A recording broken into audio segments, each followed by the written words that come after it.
Hello. Today we speak of something which is a day-to-day occurrence in corporate as well as personal life. Difficult conversations.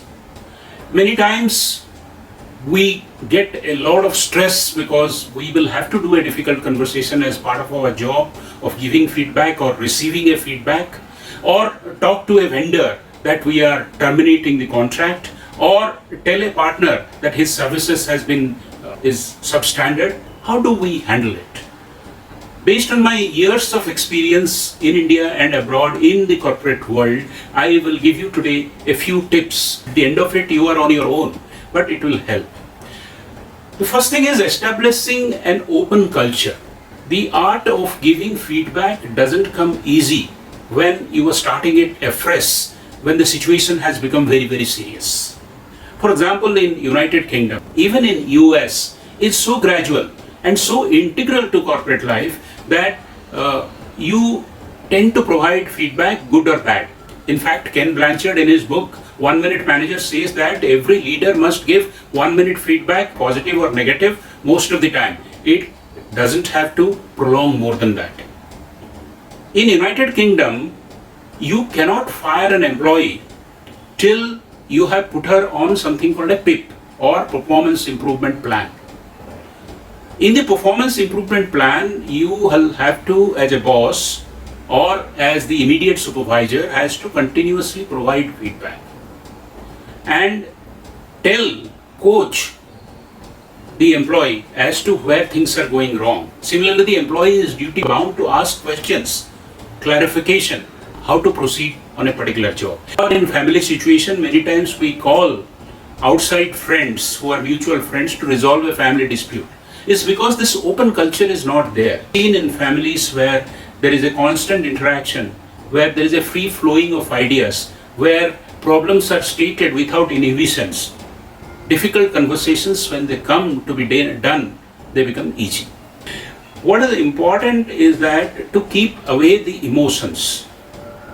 Many times we become very emotional, very combative. While it is human to have emotions, but when you are providing the feedback, or when you are the initiator or the owner of the difficult conversation process, better not to be combative. Your body language should be smooth, inclusive, empathetic, and that always helps. Second important thing is coming directly to the point. Many times I have seen a difficult conversation was to be initiated.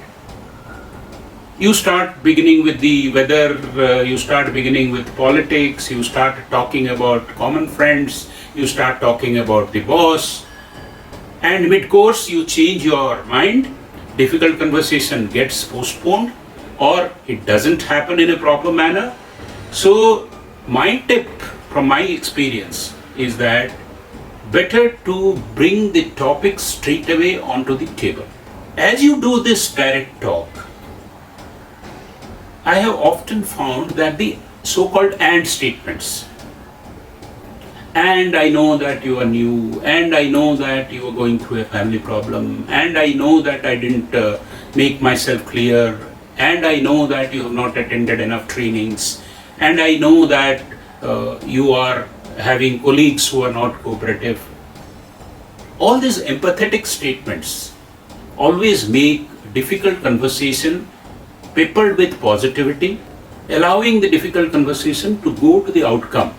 Other thing that we must do as leaders, or even when we are receiving feedback, I may control my emotions and I may not be combative, but it is quite normal that emotions will fly high, aggressive talk will be there, collateral issues, unrelated issues, personal comments will be made, and we must be prepared for that. I have seen many times that people rehearse quite a lot and try to prepare questions, especially in situations where you are giving a feedback or breaking a bad news or pulling up someone for bad behavior or bad conduct or bad performance. We do a lot of rehearsal. In my experience, it is totally counterproductive.